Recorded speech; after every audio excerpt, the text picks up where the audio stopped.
വളരെ സിമ്പിളായിട്ട് ചെയ്തിട്ട് എടുക്കാൻ പറ്റിയ നല്ലൊരു പുഡിങ്, അതും നല്ല ടേസ്റ്റി ആയിട്ടുള്ള ഒരു ക്യാരറ്റ് പുഡിങ്ങിൻ്റെ റെസിപ്പിയാണ് കേട്ടോ ഇത്.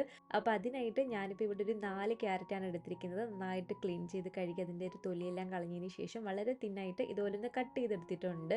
ഇത് നമുക്കൊരു പാത്രത്തിലേക്ക് ഇട്ട് കൊടുക്കാം. ഇതിലേക്ക് 1 ലിറ്റർ അളവിൽ ഫുൾ ഫാറ്റ് പാലും ഒഴിച്ച് കൊടുക്കുക. ആവശ്യത്തിന് പഞ്ചസാരയും ഇതിലേക്ക് 1/2 ടീസ്പൂൺ അളവിൽ ഏലക്ക പൊടിയും ചേർത്ത് ഇതൊന്ന് വേവിച്ചിട്ടെടുക്കുക. വളരെ തിന്നായിട്ട് അരിഞ്ഞതുകൊണ്ട് ക്യാരറ്റ് പെട്ടെന്ന് തന്നെ നമുക്ക് വെന്ത് കിട്ടും.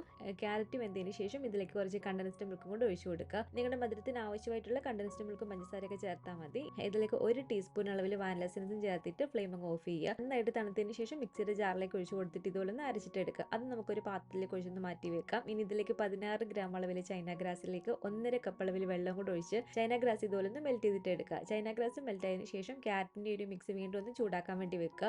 ചൂടായിട്ടുള്ള ഈ ഒരു ക്യാരറ്റിന്റെ മിക്സിലേക്ക് ഈ ഒരു ചൈന ഗ്രാസ് നമുക്കൊന്ന് ഒഴിച്ചു കൊടുക്കാം. എന്നിട്ട് ഇതുപോലെ ചൂടായി വരുമ്പോഴത്തേക്കും ഫ്ലെയിം അങ്ങ് ഓഫ് ചെയ്ത് കൊടുക്കുക. ഇനി ഇതുപോലെ ഒരു പാത്രത്തിലേക്ക് ഒഴിച്ചു കൊടുത്തിട്ടൊന്ന് സെറ്റ് ആവാൻ വേണ്ടി വെക്കാം. ഫ്രിഡ്ജിൽ ഒരു 6-7 മണിക്കൂർ ഇരിക്കുമ്പോഴത്തേക്ക് നന്നായിട്ട് നമുക്കിത് സെറ്റായി കിട്ടും. അപ്പോൾ ഇതിപ്പോൾ കണ്ടില്ല, ഇതിപ്പോൾ നന്നായിട്ട് സെറ്റായി കിട്ടിയിട്ടുണ്ട്. ഇതുപോലെ നമുക്കിങ്ങനെ കട്ട് ചെയ്തത് സെർവ് ചെയ്യാവുന്നതാണ്. നല്ല സിമ്പിൾ ആയിട്ടുള്ള ടേസ്റ്റി ആയിട്ടുള്ള ക്യാരറ്റ് പുഡിങ് റെഡി ആയിട്ടുണ്ട്.